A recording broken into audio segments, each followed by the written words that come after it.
ध्येयं सदा परिभवग्नमभीष्टदोहम् तीर्थास्पदं शिवविरिञ्चिनुतं शरण्यं भृत्यार्तिहं प्रणतपालभवाब्धिपोतम् वन्दे महापुरुषते चरणारविन्दम् भक्तिभक्त भगवन्त गुरु चतुर्नाम बपुए इनके पद वंदन किए नाम से विघ्न से वंशी विभूषित करा नवनीरलाभा पीताम्बरा दरुणबिम्ब फलाधरोष्ठा पूर्णेन्दु सुन्दर मुखादरविन्द नेत्रा कृष्णात् परं किमपि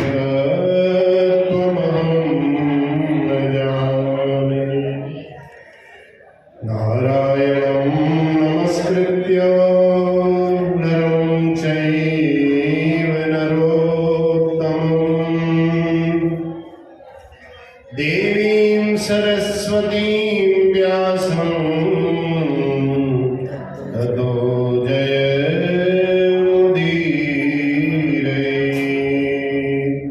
सीतानाथ समारम्भां श्रीरामानन्दार्य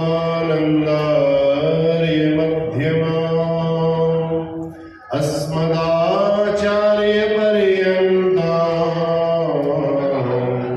वन्दे गुरुपरम्पराम्।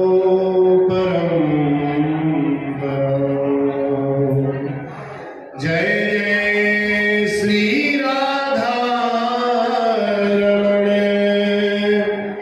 जय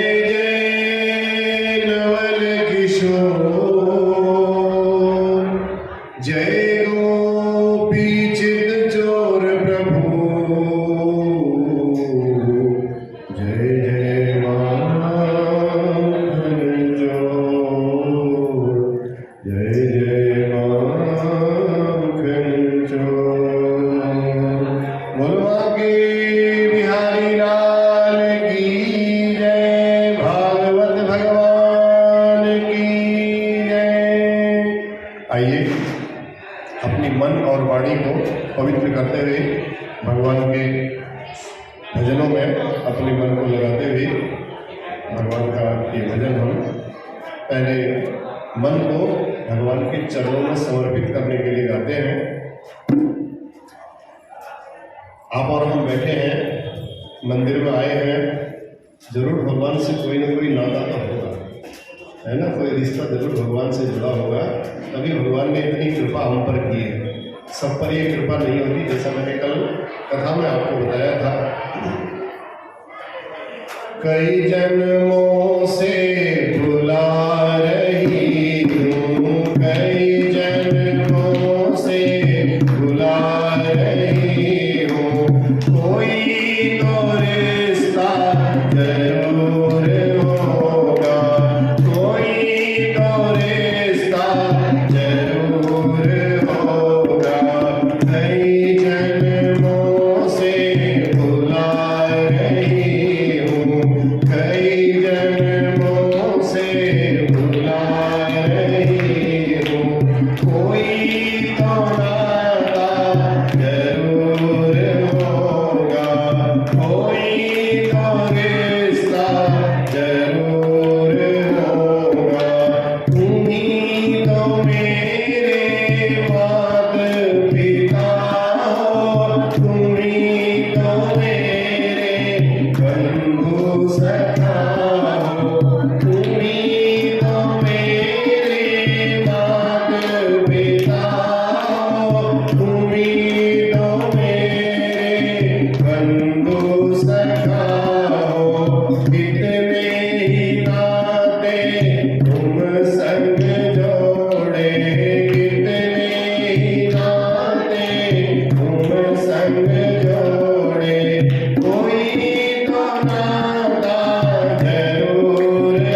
विष्णवे तापत्रय विनाशाय श्रीकृष्णाय वयं नमः। बर्हापीडं नटवरवपुः कर्णयोर्कर्णिकारं हृद्रजवासः कनककपिशं वैजयन्तीं च मालां रन्ध्रान् वेणोरधरसुधया पूरयन् गोपवृन्दैर्वृन्दारण्यं स्वपदरमणं प्राविशद्गीतकीर्ति। कौन कौन श्रीमद् भागवत की इस के विशुद्ध्यन्ति वदन्तु मां। श्रीमद् भागवत की इस परिचर्चा को श्रवण करने से कौन कौन तर जाते हैं, कौन कौन शुद्ध हो जाते हैं।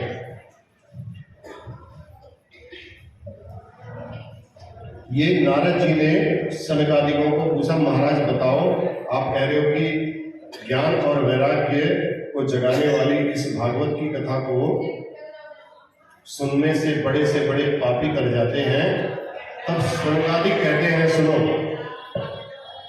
कैसे पापी करते हैं इस बात को तो छोड़ दो, कौन से पापी नहीं करते हैं इस बात को बताओ। जिसने जीवन में पाप के अतिरिक्त कोई दूसरा कार्य किया ही न हो, ऐसे वो पापी भी तर जाते हैं।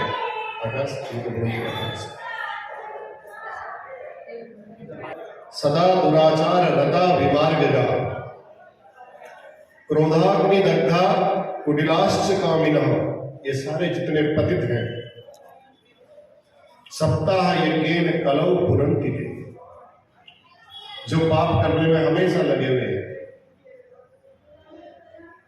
जीते जी की तो बात छोड़ो महाराज, जीते जी जो पाप करता है वो तो भागवत की कथा अगर श्रवण कर ले, ध्यान से मनन करने लग जाए तो वो तो तर ही जाता है। अगर मरने के बाद भी अगर ये कथा सुनाई जाए तो वो लोगों ने जिनने पाप किया था मर गए हैं, वो लोग भी इस कथा के माध्यम से तर जाते हैं। अरे नारद जी ने जब सुना, नारद जी कहते धन्य हो महाराज, ये तो बड़ी गजब बात आपने बताई। जीते जी तो जो तर ही जाते हैं, मरने के बाद जो करते हैं उनके लिए आपने बोला महाराज कोई आपके पास कथानक है, इस बात का कोई प्रमाण है कि मरने के बाद भी तर जाते हैं? आपने बोल दिया, संकादी कहते हैं बिल्कुल है। अत्र ते कीर्तिष्यामि इतिहासं पुरातनं यस्य श्रवणमात्रेण पापहानिः प्रजायते। ये इतना पावन और सुंदर इतिहास है, अगर इसको सुन भी लोगे ना तो सुनने से भी पापों का शोधन हो जाएगा, पाप नष्ट हो जाएंगे, पाप कट जाएंगे। तुंगभद्रा नदी के किनारे में एक गांव में एक पंडित जी रहते थे, बड़े विद्वान, बड़े तपस्वी और बड़े यशस्वी। उनका नाम था आत्मदेव शर्मा। दूसरे सूर्य के समान चमकने वाले, द्वितीय भास्कर के समान चमकने वाले विद्वान, विशुद्ध ब्राह्मण वृत्ति से अपनी आजीविका को चलाने वाले, उनकी धर्मपत्नी का नाम था श्रीमती धुंधुली देवी। क्या नाम था? धुंधुली देवी। पतिदेव जितने विद्वान और सुशील स्वभाव के थे, अच्छे स्वभाव के थे, ठीक इसके विपरीत उनकी पत्नी थी। कैसी पत्नी थी? लोकवार्ता रता क्रूरा प्रायसो बहुजल्पिका सुराज गृह कृत्येषु कृपणा कलह प्रिया। ऐसी थी महाराज, एक भयंकर झगड़ालू। जब तक पड़ोसन के यहाँ वाद विवाद करते करते लाठीचार्ज ना हो जाए ना, तब तक उसका मन भरता ही नहीं था, भोजन हजम ही नहीं होता था उसका। इतना खतरनाक स्वभाव। इधर से उधर, उधर से इधर चुगली करना, आपस में लोगों को झगड़ा देना, झगड़ा करवा देना, ये सब विचित्र स्वभाव की थी। पर ब्राह्मण इतने सीधे सरल थे, ऐसी पत्नी के साथ फिर भी अपने जीवन का निर्वाह कर रहे थे जैसे जैसे। इस बात को लेकर मन में दोनों के एक कष्ट था कि दोनों दंपति के घर में कोई बच्चा नहीं था, कोई संतान नहीं है। इस बात को लेकर के कष्ट था दोनों के मन में। पत्नी कैसी भी थी, लेकिन इस बात को लेकर के मन में उसके भी ये कष्ट था। और आत्मदेव ब्राह्मण के मन में बड़ा कष्ट रहता था, बड़ा दुखी रहता था। अब लोग, बगल वाले लोग कभी आत्मदेव शर्मा को कह देते होंगे, पंडित जी महाराज आपके घर में भी भगवान की कृपा हो जाती तो बड़ा अच्छा लगता। कभी दूसरे जजमान के आ जाए, वहां उनसे फिर वही प्रश्न करने लग जाए। आत्मदेव बड़े दुखी हो जाते थे। ब्राह्मण इतने दुखी हुए, बाहर जाए लोग ऐसा कहने लगा, घर में आए पत्नी लड़ना शुरू कर दे। परेशान हो गए, दुखी हो गए, इतने दुखी हो गए, मन में उनकी इतनी पीड़ा हो गई कि उन्होंने इस बात को लेकर के गृहम त्यक्त्वा वनम गता, उन्होंने बोला बस हो गया, बहुत हो गया, इस जिंदगी में देख लिया, छोड़ो संसार, जंगल की ओर चले गए। गृहम त्यक्त्वा, घर को छोड़ करके, वनम गता, वन को चले गए।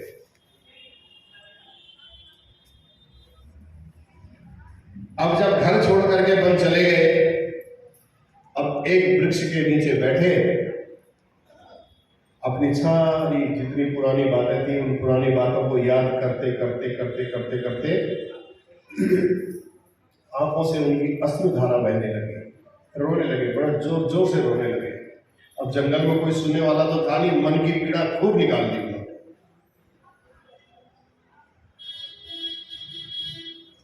इतनी जोर से रो रहे थे, इतनी जोर से रो रहे थे, मन में बहुत चारों तरफ आवाज गूंज रही थी। एक संत वहां से कहीं से निकल रहे थे। संत ने सोचा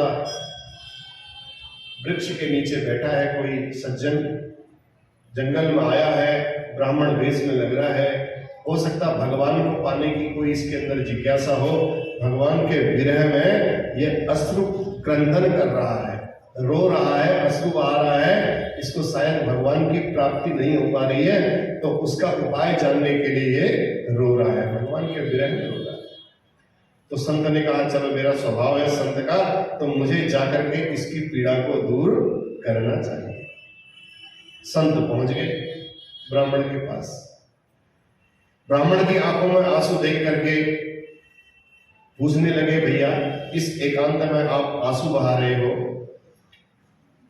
मेरे मन ने बोला निश्चित ही आप प्रभु के लिए रो रहे हो, तो जरूर कोई भगवत प्राप्ति की आपकी इच्छा होगी, तो सो आप बताओ, मैं अवश्य आपका मार्गदर्शन करूंगा।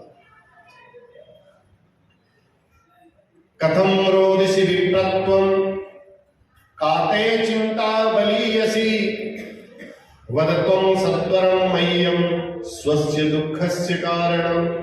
जल्दी ही अपने दुख का कारण आप मुझे बताओ, हे विप्र तुम क्यों रो रहे हो? कथम रोदिसि, तुम क्यों रोते हो? काते चिंता बलीयसी, किस प्रकार की चिंता तुम्हें है? मेरे अंदर से जो बात आई उस बात को सोच करके मैं तुम्हारे पास आ गया हूं, लेकिन तुम अब अपने मुंह से मुझे बताओ तुम्हारे रोने का कारण क्या है? जैसे ही संत ने पूछा, डूबते को क्या चाहिए? तिनके का सहारा। एक तो संत आ गए बिना बुलाए, और ऊपर से पूछ लिया कि ब्राह्मण तुम क्यों रो रहे हो? चरण पकड़ लिए महाराज, और फपक फपक के रोने लगा, और जोर से रोने लगा। संत ने पूछा बताओ तो सही भैया क्या बात है, कुछ बात तो बताओ। तब बताते हैं, किम ब्रवीण ऋषे दुखम पूर्व पापेन संचितम मदीया पूर्व जातास्तोयम कवोष्णम मुपभुंजते। क्या बताऊं महाराज अपने मन की बात में आपको। न जाने कितने पूर्व जन्म के मेरे पाप उदय हो गए, पूर्वजों को जल देता हूं। जलांजलि दी जाती है ना, तर्पण करते हैं। जब तर्पण देता हूं तो मेरे को ऐसा लगता है कि मेरे पितृ लोग सब रो रहे हैं, मेरे आंखों का मैं जल देता हूं, आंखों से मेरा पुष्प जल निकलता है, वो मेरे पितरों को प्राप्त होता है महाराज। वो भी रोते हैं कि आगे हमारे को कोई जल देने वाला नहीं। भगवान ने घर में प्रभु सब कुछ दिया महाराज। अब आपने पूछ ही लिया है तो बताता हूँ विस्तार से। भगवान की बड़ी कृपा है मेरे घर में, किसी प्रकार की अन्न धन की कोई कमी नहीं है, सब आपकी कृपा से अच्छा है। और संतान मेरे घर में नहीं है, संतान के बिना वो घर मुझे काटने के लिए दौड़ता है, बहुत बेकार लगता है। सब कुछ होते हुए मेरे घर में संतान का अभाव है। और ये तो बात छोड़ो, मेरे घर में मैंने एक गाय पाली थी और प्रभु की पता नहीं क्या मेरे घर में ऐसी लीला हुई, उस गाय का भी आज तक कोई बच्चा नहीं हुआ, गाय से भी बच्चा नहीं हुआ। बरसों से मेरे घर में वो बंधी है, अब मैं क्या करूं। और एक सामने में पेड़ मेरे घर के आगे लगा था, मैं बचपन से देखता था उस पेड़ को, पेड़ इतना बड़ा हो गया है, इतना बड़ा हो गया है, लेकिन आज तक उस पेड़ में फल तक नहीं आया। ओहो, संत ने कहा ये क्या हुआ, मैं तो कुछ और सोच करके आया था, ये तो अपने दुखड़े दुखने शुरू कर दिए इसने। मैं तो सोच रहा था ये भगवान की प्राप्ति के लिए रो रहा होगा, ये तो अपने दुखों से दुखी है। ब्राह्मण ने कहा महाराज मेरा दुर्भाग्य है। अब आपने बोला था प्रभु मार्गदर्शन करूंगा, अब आप बताइए मुझे मार्गदर्शन कीजिए।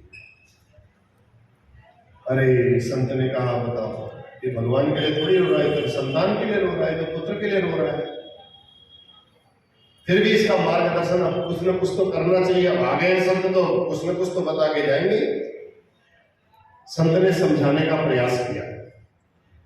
संत ने पहले बढ़िया करके समझाया, अरे ब्राह्मण, मुंचा ज्ञानम प्रजारूपम बलिष्ठा कर्मणो गति विवेकम तो समासाध्य यज संसार वासना। कुछ नहीं है ब्राह्मण, जो तू सोचता है ना पुत्र पुत्री, ये सब कुछ नहीं है संसार, व्यथा, खाली झूठा ज्ञान है।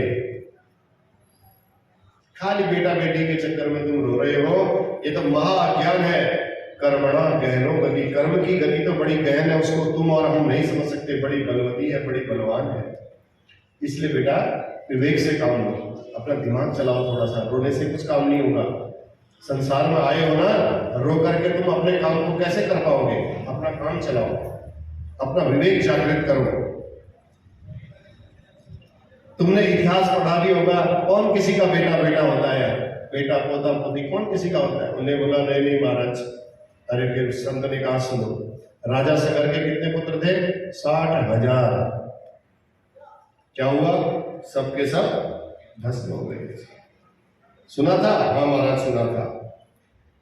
कपिल भगवान का उन्होंने अनादर किया और सभी के सभी भस्म हो गए, और उनकी पीढ़ियां लग गई उनको तारने के लिए, पूरी पीढ़ियां लग गई उनको तारने के लिए। जब राजा भगीरथ ने तपस्या की, गंगा जी को स्वर्ग से लेकर के आए, तब भगवान शंकर ने अपनी जटाओं में उनको रोका, तब जाकर के नीचे गिरी और सगर के पुत्रों का उद्धार किया। धर्मात्मा एक बड़े अंग थे, इसमें आएगी भागवत के उसमें कथा आएगी राजा अंग की। राजा अंग थे बड़े धार्मिक, लेकिन उनका बेटा कैसा निकला, तो बेटा बेटा करता है ना बार बार। सुन, सगर के पुत्रों का बता दिया तेरे को। पहले तो संत ने यही सोचा कि समझा करके शायद इसकी बुद्धि सही हो जाए। कहा राजा अंग इतना बड़ा ज्ञानी था, इतना बड़ा दान, क्या लगा? नहीं महाराज, इसकी क्या गारंटी है। संत कहते हैं कि बेटा हो जाने से तुम सुखी हो जाओगे।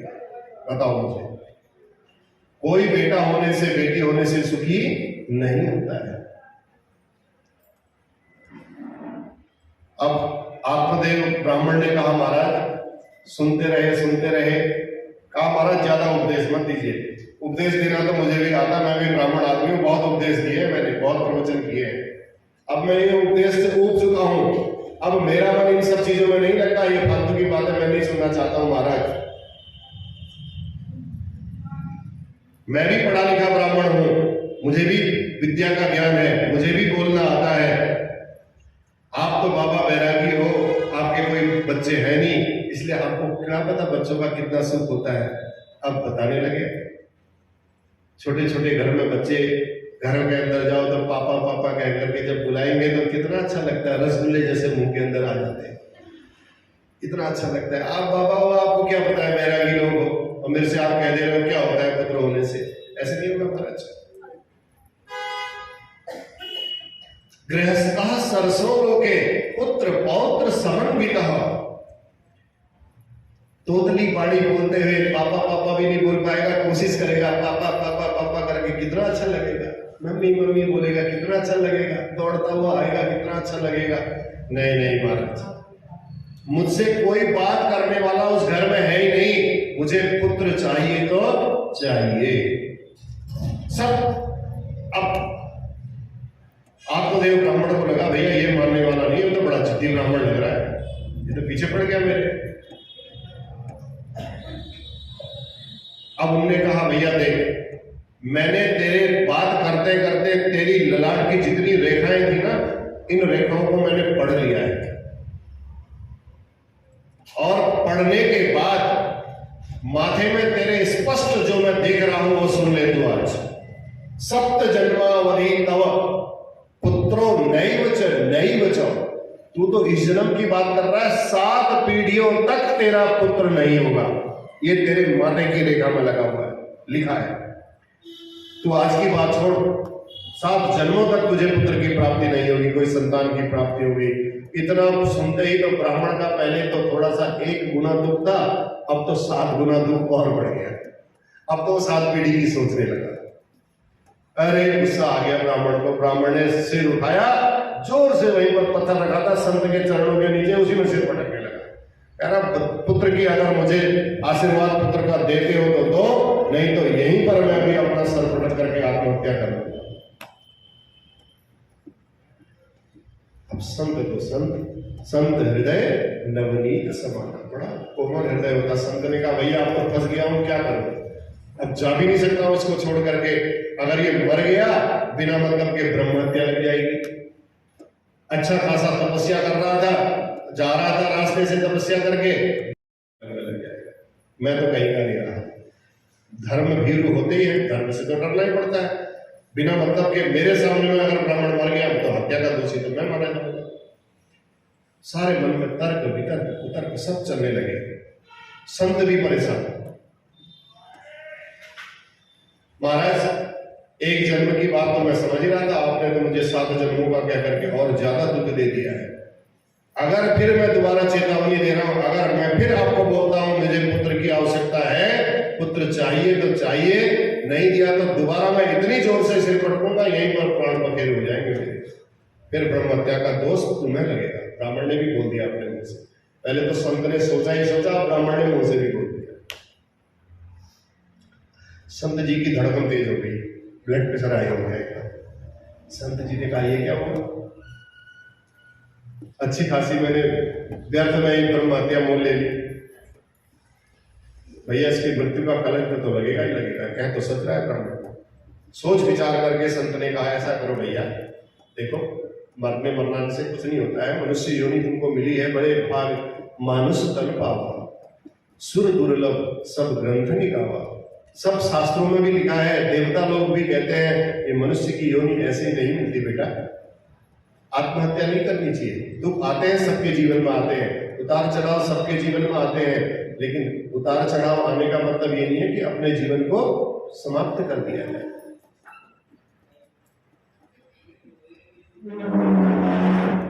अब विधाता ने जब तुम्हारे ललाट पर संतान का योग लिखा ही नहीं है तो उसमें मैं और आप कुछ नहीं कर सकते। मैं कहां से दूंगा बोलो? नहीं महाराज, मैं जानता हूं संतों के वचन भगवान को भी मानने पड़ते हैं। संतों के वचन में इतनी शक्ति होती है। मैं भी ब्राह्मण हूं महाराज, मुझे इतना ज्ञान है। अगर संत कह देंगे कि तेरा पुत्र होगा तो होगा ही रहेगा, फिर उसको कोई भगवान विधाता भी नहीं डाल सकते। संत जी समझ गए कि अब ये छोड़ने वाला ब्राह्मण नहीं है, ये बिल्कुल चिपक गया। तुरंत संत जी ने एक फल का स्मरण किया, हाथ में एक फल आया और ब्राह्मण को कहा ब्राह्मण ले, तू अपने मन में संतोष रख, ये फल मैं तेरे को दे रहा हूं, ये फल तू अपनी पत्नी को खिला देना और भगवान की कृपा से तेरे घर में पुत्र जन्म हो जाएगा। इदम भक्ष्य पत्न्या तुम ततः पुत्रो भविष्यति, तुम इस फल को अपनी पत्नी को खिला देना और इसके बाद तुम्हारे घर में पुत्र की प्राप्ति हो जाएगी। ऐसा कह करके ब्राह्मण तो बड़ा प्रसन्न। संत जी ने सोचा चलो बड़े मुश्किल से कहाँ फंस गया, फिर ये होती बिना बुलाए अपने लिए आपत्ति ले ली। संत भी हाथ जोड़ करके गए, जय वो ब्राह्मण देवता, बहुत बहुत प्रणाम आपको, अब जाओ। अब संत निकल गए अपने घर को, ब्राह्मण बड़े प्रसन्न मना होकर के गए अपने घर को। अब अपनी पत्नी श्रीमती धुंधली देवी जी के पास गया। अरे देवी सुनते हो? अब जोर से बाहर से आवाज लगाते हुए गए, अरे सुनो सुनो सुनो, एक संत के पास मैं गया था और संत ने ये फल दिया है, इस फल को तुम खा लो और उन्होंने आशीर्वाद दिया है इस फल को खाने से तुम्हारे घर में तुम्हारा मनोकामना पूर्ण करने वाला पुत्र हो। अब ब्राह्मण खुशी के मारे बड़े उछल गए। बस महाराज पत्नी को जब बताया, संत से एक बात और पूछी उन्होंने, संत से कहा महाराज कोई नियम तो नहीं है इस फल को खाने का, ये भी बता दीजिए कृपा करके, मैं अपनी पत्नी को बताता हूँ। संत ने कहा कोई ज्यादा नियम नहीं है, झूठ नहीं बोलना है, 4 नियम, 2-4 नियम जो रोज तुम पालन करते हो यही नियम तुम पालन करना। पतिव्रता धर्म का पालन करना, एक समय भोजन करना, जीवों पर दया करना, किसी से लड़ाई झगड़ा मत करना। अपनी पत्नी को भी उन्होंने, ब्राह्मण ने घर जाकर के कहा संत ने ऐसे ऐसे नियम बनाए हैं और मैंने उनको साष्टांग दंडवत प्रणाम किया। संत भी चले गए और ये फल लेकर के आया हूं, हे देवी तुम इस फल को खा लो। बड़ा सुस्वादु है, बड़ा सुंदर है, देखने में भी बड़ा सुंदर लगता है, खाने में भी बड़ा सुंदर होगा, सुस्वादु होगा, जल्दी इसको प्रसाद के ग्रहण कर लो। आप ब्राह्मणी बड़ी चक्कर में, ब्राह्मणी बोली किसने दिया महाराज ये फल? आत्मदेव ने सारी कथा सुना डाली। ऐसे ऐसे हुआ था। धुंधुली ने सोचा ना जाने भगवान की कैसी इनकी मति है, किसी ने तंत्र मंत्र करके दे दिया होगा इसमें और इनको बोल दिया होगा तू खिला देना और तेरे घर में बेटा हो जाएगा। ऐसे कहीं बेटा होता है महाराज? अपने मन ही मन में सोच लिया, तर्क वितर्क कर दी, बोलने लिए कहीं जादू टोना कर दिया तो मैं तो और मर जाऊंगी बिना मतलब के। ये तो ऐसे ही है, सीधे साधे हैं, सबकी बात को मान लेते हैं। मैं तो बहुत विचार के काम करती हूं, इस तरह आंख मूंद करके मैं विश्वास करने वाली नहीं। पंडित जी से फल तो ले लिया, इसको सही कर। पंडित जी से जब फल लिया, अब ब्राह्मणी बोली महाराज एक काम करो, अभी मैंने नहाया धोया नहीं है, नहा धो करके जब मैं आऊंगी पूजा पाठ करके शुद्ध होकर के फिर मैं इस फल को खा लूंगी। और पंडित जी ने कहा ठीक है देवी तुम इस फल को अवश्य खा लेना। पंडित जी अपने कार्य के लिए चले गए। अब पंडित जी जब अपने कार्य के लिए गए तो बड़े खुश होकर के जा रहे, वो शक्ति शरीर में इतनी ज्यादा आ गई उनकी, अब सबके पास जाकर के कह रहे देखना अब 9 महीने बाद मेरे घर में भी लाला आ जाएगा। 9 महीने बाद दूसरे के घर में जा रहे, मेरे घर में भी 9 महीने के बाद एक लाला आ जाएगा। पंडित जी बड़े प्रसन्न, किसी से कह रहे हैं मेरे घर में किलकारियां बोलने लग जाएगी। अब उधर देवी जी का मन सस्पेंस में, खाऊंगी ना खाऊं, खाऊंगी ना खाऊं, कैसे करूं। इतने में एक पड़ोसन आ गई। अरे बहन वाह बहुत अच्छे समय में तू आ गई, मैं तो इतनी टेंशन में थी, इतनी परेशान थी, ये मेरे पतिदेव एक फल लेकर के आ गए और इस फल को उन्होंने मेरे से बोला है तू खा लेना और खा करके तुझे अच्छी संतान की प्राप्ति हो जाएगी, पुत्र की प्राप्ति होगी। पड़ोसन बड़ी अच्छी थी, उसने बोला फिर क्या गलत बोला, अच्छा तो है किसी संत ने आशीर्वाद दिया होगा इसमें तो इसको खा ले। अरे बहन तो कैसी बात करती है। धुंधली बोली मैंने सचमुच फल खा लिया। तो धुंधली ने पूरी कहानी तुरंत सुनाते ही कहा बहन तेरे कहने से मैं खा तो लूंगी, तू ठीक कहती है मैं खा लूंगी। अच्छा एक बात तो बता, फल भक्षेण गर्भाशा और गर्भेण उदर वृद्धिता स्वल्प भक्षम ततो शक्ति गृह कार्यम कथम भवेत्। अरे धुंधली कहती ठीक है दीदी मैं तूने बोल दिया फल खा लेना, मैं खा लूंगी, तेरी बात मैंने मान लिया। अच्छा एक बात तो बता, वो कहने की मैं जाती, अच्छा एक बात बता, अगर मैंने खा लिया तो मैं तो गर्भवती हो जाऊंगी। अब गर्भवती स्त्रियों का मैंने सुना पेट बढ़ जाता है। अरे पेट बढ़ जाएगा, मैं गर्भवती हो गई और मेरे पेट में एक तो मैं हो गई, एक मेरे पेट में बच्चा और होगा, तो कहीं मेरा भोजन कम नहीं हो जाएगा? फिर मैं कैसे खाना खा पाऊंगी बताओ? पेट में जगह तो होगी नहीं, मेरा भोजन कम हो जाएगा, मैं कमजोर हो जाऊंगी।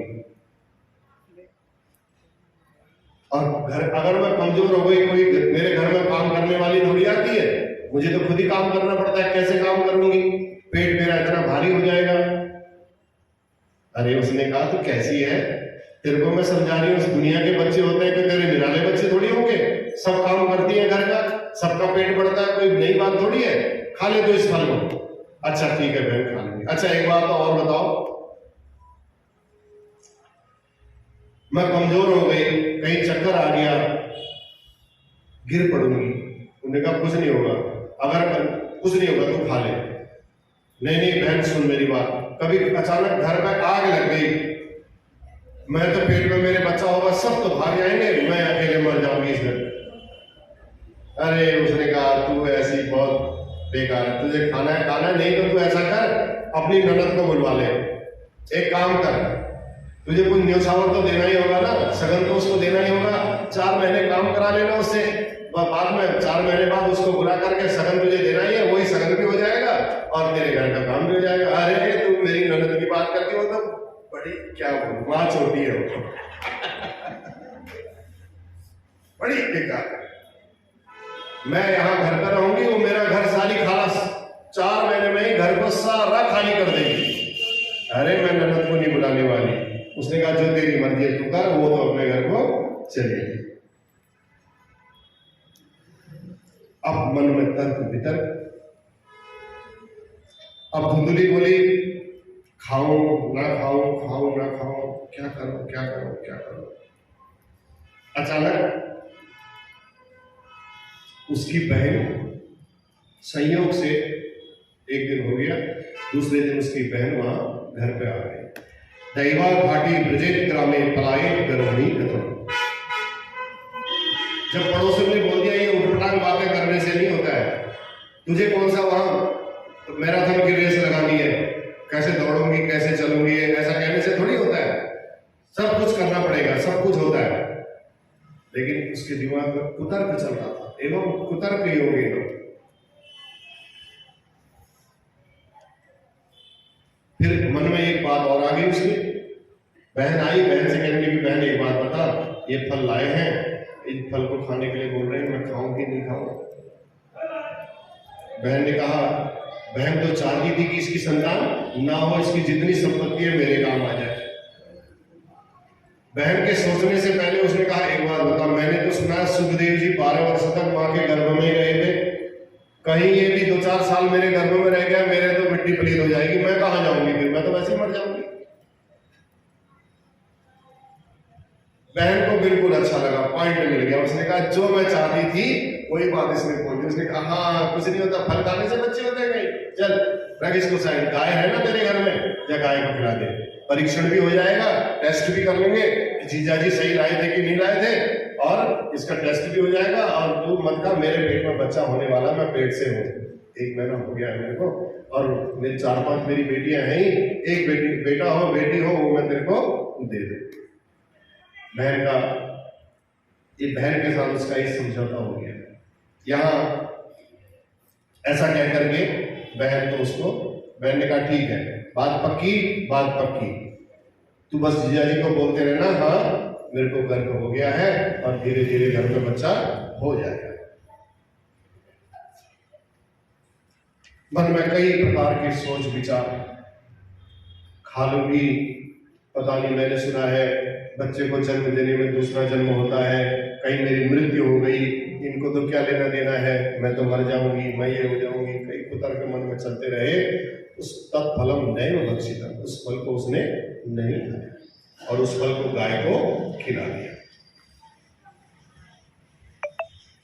एवं कुतर्क योगेन, मन में तर्क कुतर्क चलते रहते हैं। अभी इसको अध्यात्म से जोड़ के बताएंगे आप। तब धुंधुली ने इतने कुतर्क किए, अंत तो करता उस फल को न खा करके उसने जब गाय को खिला दिया, पतिदेव शाम को लौट करके आए और पूछा देवी फल खा लिया था? हाँ महाराज बिल्कुल खा लिया था। पंडित जी को संतुष्ट कर दिया और दूसरे दिन से अपनी बहन से बात करते रहती थी, बात करते रहती थी। समय बीत गया और गाय को जो फल खिलाया था भगवान की कृपा उस गाय पर हो गई। अब बहन के साथ बातें करते करते 1 महीना 2 महीना 3 महीना समय बीतता गया। यहाँ पतिदेव को विश्वास दिलाते रहे कि नहीं मेरे पेट में बच्चा है, मेरे पेट में बच्चा है। समय बीतता गया, पतिदेव को विश्वास दिलाते दिलाते बहुत फायदा हो रहा है महाराज, फल से बड़ा आराम हो रहा है, मेरे को तो कष्ट भी नहीं हो रहा है। मैंने तो सुना था गर्भिणी स्त्रियों को बहुत कष्ट होता है, उल्टियां आ जाती है, चक्कर आ जाते हैं, भूख नहीं लगती है। महाराज मैं तो बहुत सुखी हूँ, फल तो भगवान के बड़ा आशीर्वाद मिला। पंडित जी बड़े प्रसन्न। कालांतर में कुछ समय बाद बहन के घर में एक बच्चा पैदा हो गया, बेटा हुआ। और उस रात उसने अपने पतिदेव को बोला तुम इस बच्चे को तुरंत वहां सौंप करके आओ। धुंधुली के पास जाकर के उस बच्चे को वहां सौंप दिया। तो धुंधुली ने बच्चे को गोद में लेकर के अपने पतिदेव को दिखा दिया। क्या देखो महाराज ये मुझे बच्चा हुआ है। अरे आत्मदेव की तो क्या बात, ब्राह्मण तो इतना प्रसन्न हो गए जब बच्चा हुआ है। कहा गए थे कहीं अपने पूजा पाठ करने के लिए, वहां से जब आए तो पंडित जी भोले भाले खुशी में ही नाचने लगे। अरे बड़े प्रसन्न हो गए। ठीक उसके 3 माह बाद उस गाय को भी बच्चा हो गया। बल्ले बल्ले हो गई। अब तो लोग कहने लगे देखो पंडित जी के घर में पहले तो बच्चा ही नहीं हो रहा था, आज भगवान ने ऐसी कृपा की अब तो छप्पर फाड़ के दे दिया। पंडित जी को तो बच्चा हुआ ही हुआ, गाय को भी बच्चा हो गया, और वो भी मनुष्य का बच्चा। गोकर्ण, गाय के समान उसके कान थे और सारा शरीर मनुष्य की तरह, इसलिए उसका नाम गोकर्ण रख दिया। सर्वांग सुंदरम दिव्यम निर्मलम कनक प्रभम, सोने के समान स्वर्ण की सी आभा वाला वो बालक। अब गांव वालों को जब पता चला तो गांव वालों की भीड़ पे भीड़, रोज पंडित जी को बधाई देने पहुंचने लगे। रोज उनके घर पे भीड़, पंडित जी बधाई हो बधाई हो। देखा भगवान देते हैं तो छप्पर फाड़ के देते हैं। सब लोग पंडित जी के घर में बड़ी प्रसन्नता से आ रहे हैं। अब देखो गाय ने भी आपके घर में बेटे को जन्म दे दिया। भाग्योदयेन अधुना जात आत्मदेवस्य पश्यत, धेत्वा बालः प्रसूतस्तु देवरूपीति कौतुकम्।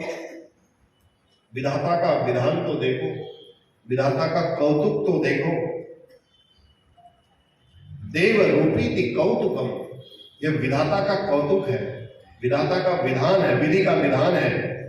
एक गाय ने आज मानव पुत्र को जन्म दे दिया। हमारे पंडित जी का तो भाग्योदयो अधुना जाता, आज तो हमारे पंडित जी का भाग्योदय हो गया। लोगों ने आकर के खूब बधाइयां दी, बड़ा भारी उत्सव मनाया। अब पंडित जी ने नामकरण संस्कार की बारी आ गई। अब जो गाय से बच्चा पैदा हुआ था उसका नाम पंडित जी ने कहा इसके कान गाय की तरह है, इसलिए इसका नाम तो गोकर्ण रख देते। धुंधुली ने कहा सुनो जी, बेटे का नाम मैं रखूंगी। यहाँ 9 महीने तक मैंने इसको पेट पे पाला है, कष्ट मैंने उठाया है सारा, और नाम आप अपने मन से नहीं रखोगे, नाम मैं रखूंगी इसके। उन्होंने कहा देवी जी आप ही रखो। क्या नाम रखोगे इसके? कहा मेरा नाम धुंधुली है और इसका नाम धुंधुकारी रखूंगी। पतिदेव ने कहा ठीक है धुंधुकारी रख दो इसका। अब धुंधुली के धुंधुकारी हो गए। अब धीरे धीरे धीरे दोनों बालक बढ़ने लगे। अब बढ़ने लगे, देखो ख्याति दोनों ने प्राप्त की दोनों ने ख्याति प्राप्त की। एक तो विख्यात हो गए गोकर्ण जी और धुंधकारी जी कुख्यात हो गए। ख्याति तो उनकी भी हुई, कुख्यात माने नाम डुबा दिया। कत्ल करने वाले जो होते हैं उनका नाम कुख्यात बोलते हैं, कुख्यात अपराधी पकड़ा गया बोलते हैं। एक विख्यात हो गया, एक कुख्यात हो गया। ख्याति दोनों ने ही प्राप्त कर ली। पियत कालेन तौ जातो, तरणौ तनयाब बहु गोकर्ण पंडितो ज्ञानी धुंधकारी महाखलः। इतना दुष्ट हुआ धुंधकारी, इतना दुष्ट हुआ, और गोकर्ण साथ साथ ही बढ़ रहे थे, बड़े ज्ञानी। भगवान के चरणों में उनका ध्यान, किताबों को पढ़ना, शास्त्रों को पढ़ना। बालक ज्यों ज्यों बड़े होते गए गोकर्ण प्रकांड विद्वान होते गए और धुंधकारी उतना ही दुष्ट होता गया। सत असत विवेचनी बुद्धि पंडा सा अस्य संजाता इव पंडिता। ऐसे गोकर्ण वे सत और असत की बुद्धि का विवेक रखने वाले, बुद्धि से विवेक को रखने वाले, जागृत करने वाले।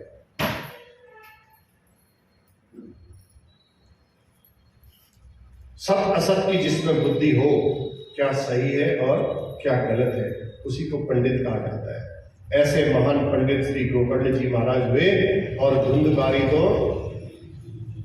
दुराचार करने लगा, चोरी करने लगा, दुराचार में प्रवृत्त हो गया,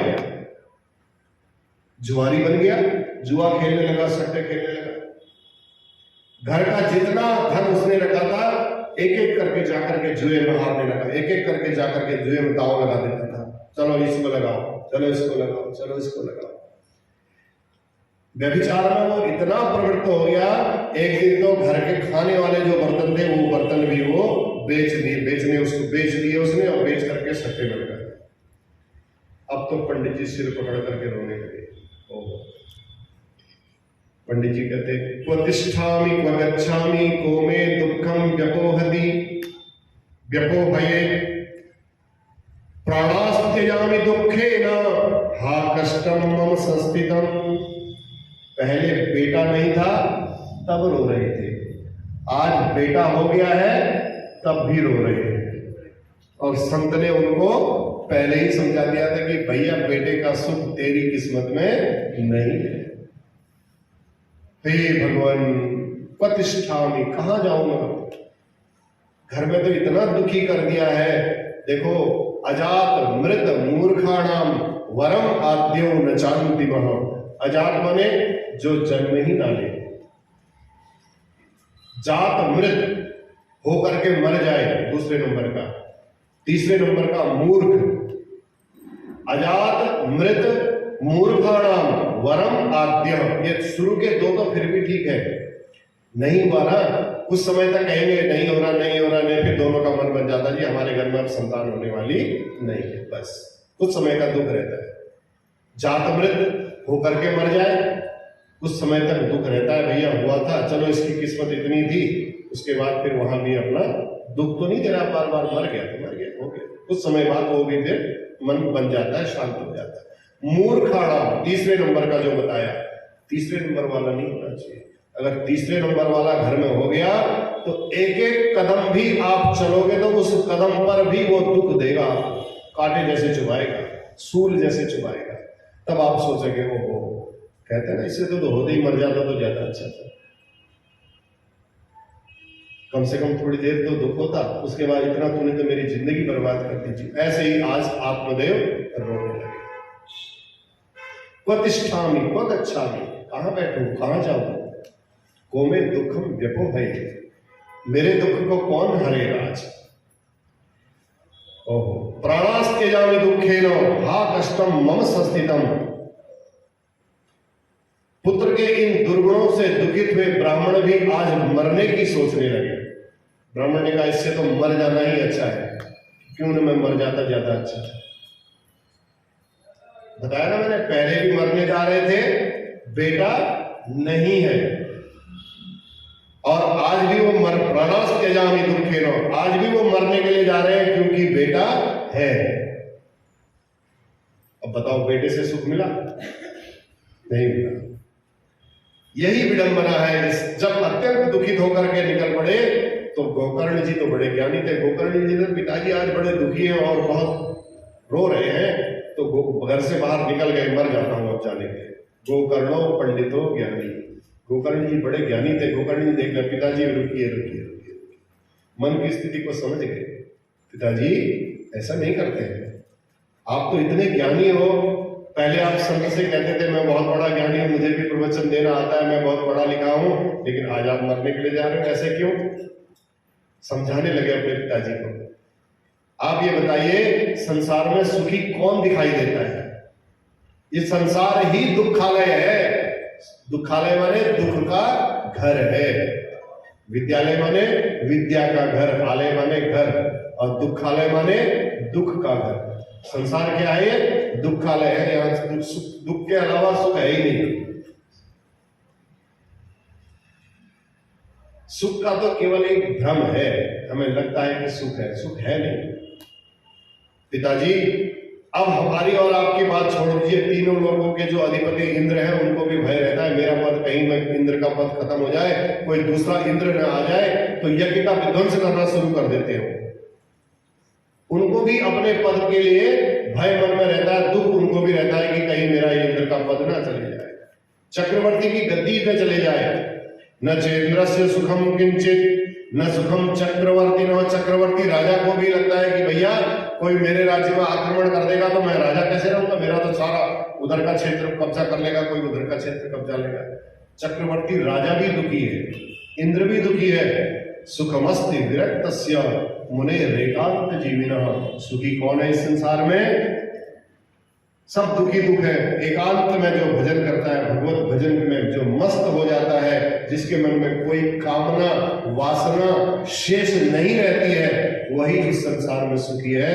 अन्यथा इस संसार में सब दुखी ही दुखी है। बड़े उपदेश देने लगे गोकर्ण जी अपने पिताजी को, कहते लगे पिताजी ये जीव तो ना स्नेह के पास में बधा हुआ इस संसार के कुएं में अंधकूप में पड़ा हुआ है, कुएं में बड़ा अंधेरा है।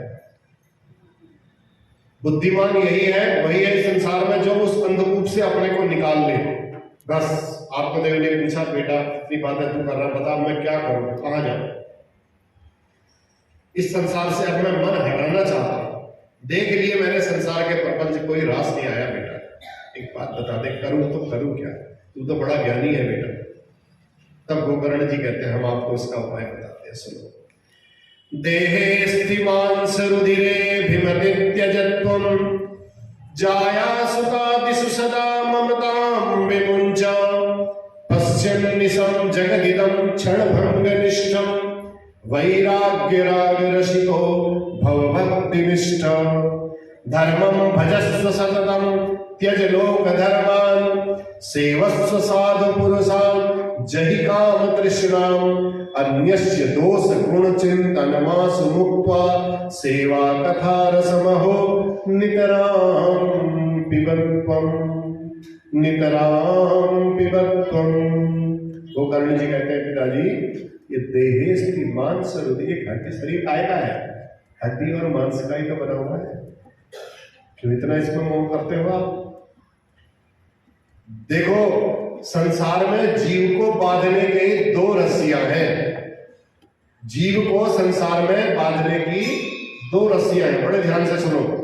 उन रस्सियों का नाम है, एक तो है अहंकार, एक अहंकार में घूम रहा आदमी, भूल कर रहा है मैं हूं ऐसा।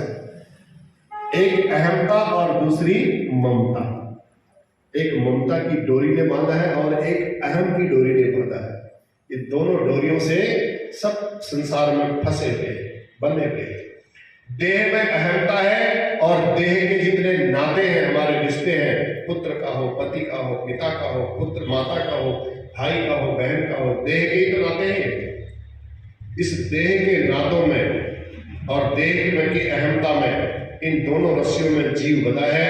पांच भौतिक देह जो पृथ्वी, जल, तेज, वायु और आकाश, यही तो है हमारे पांच जिनसे हमारा शरीर बना है तत्व। ये पंचायती धर्मशाला है पिताजी। अब धर्मशाला में तुम जा रहे हो, अब धर्मशाला में तुम कब्जा करके बैठ जाओगे तो धर्मशाला के ट्रस्टी लोग आएंगे, कहेंगे बेटा 4 दिन की बुकिंग कराई थी, हरिद्वार आकर के आपने फोन किया था, 4 दिन के पैसे भरे थे आपने, बस आप 5वां दिन हो गया, दूसरे यात्री यहाँ आने वाले, आप जाइए। तो इस धर्मशाला में भी आप बुकिंग करा करके आए हो, ये समझ लो। ये पंचों की धर्मशाला है, यहां तुम्हारी नहीं चलेगी, ये पंचों की ही चलेगी। अगर तुम्हारा समय पूरा हो गया तो ये धक्का मार करके तुम्हें निकाल देंगे यहां से, क्योंकि दूसरों ने यहां आना है। क्षिति जल पावक, रामचरितमानस में भी लिख दिया 5 तत्वों का नाम। गगन समीरा पंच रचित यह अधम शरीरा। शरीर को क्या बोला तुलसीदास जी ने? अधम है। ये हमारा कहना मानता ही नहीं है, ये अपनी चलाता है। हम कहते हैं इसको सोना है, लेकिन इसने ऐसा माया जाल बोल रखा, नहीं उठना पड़ेगा, सवेरे ड्यूटी भी तो जाना है। हम चाहते हैं कि 7 बजे के बाद 8 बजे तक कथा ना हो, लेकिन क्या करें, इस मन ने ही तो हमको मार दिया है। जबरदस्ती जाना भी पड़ रहा है, लेकिन जबरदस्ती भी आ रहे हो तो भगवान की कथा को कानों में श्रवण कर ही रहे हो, कानों के माध्यम से पी रहे हो इस कथा को। तो ये पंचायती जो धर्मशाला है भैया, यहाँ सबने, पृथ्वी ने अपना अंशदान किया, जल ने अपना अंशदान किया, तेज ने अपना, सबने अपना अपना अंशदान किया है। अभी रघुनाथ मंदिर में सबका अंशदान है ना। अब यहाँ कोई कह तो नहीं सकता कि मंदिर को कोई मेरी पर्सनल धर्म है।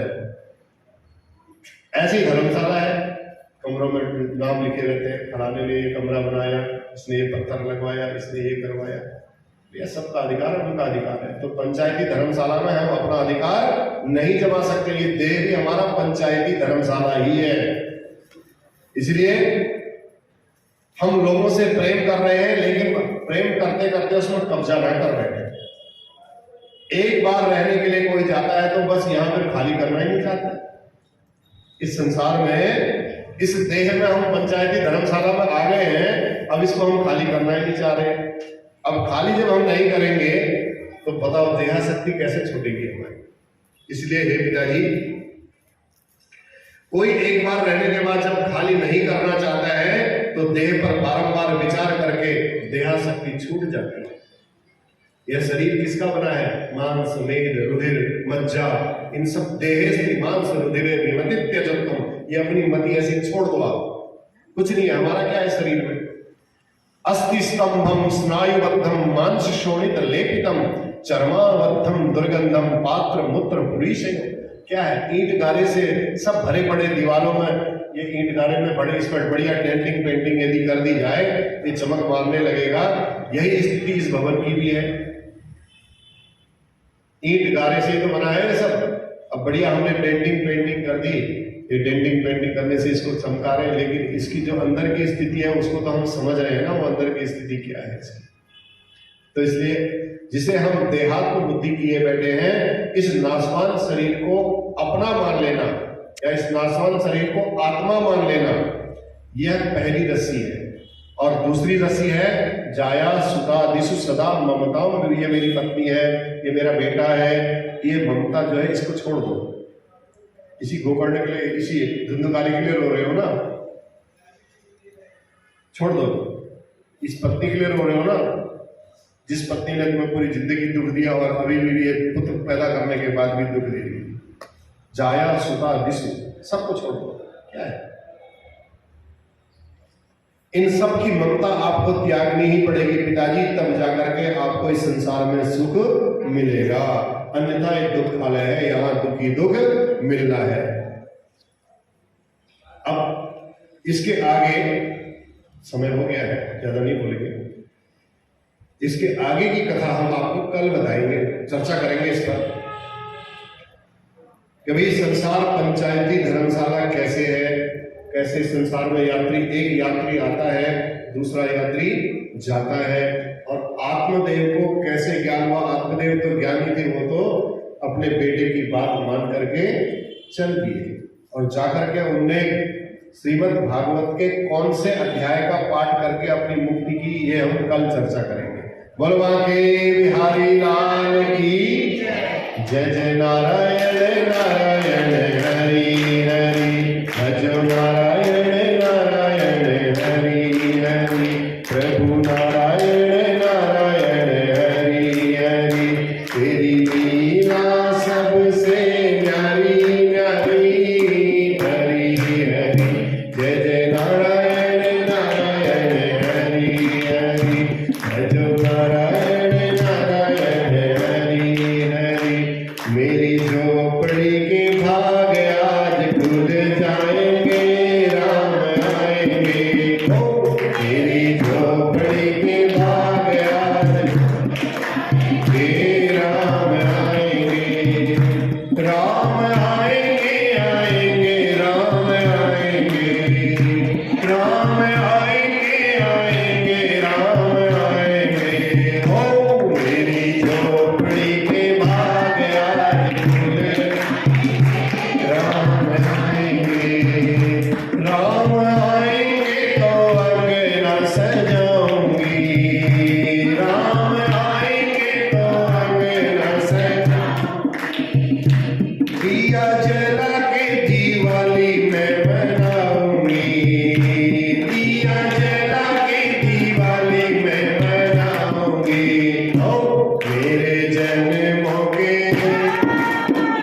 ओम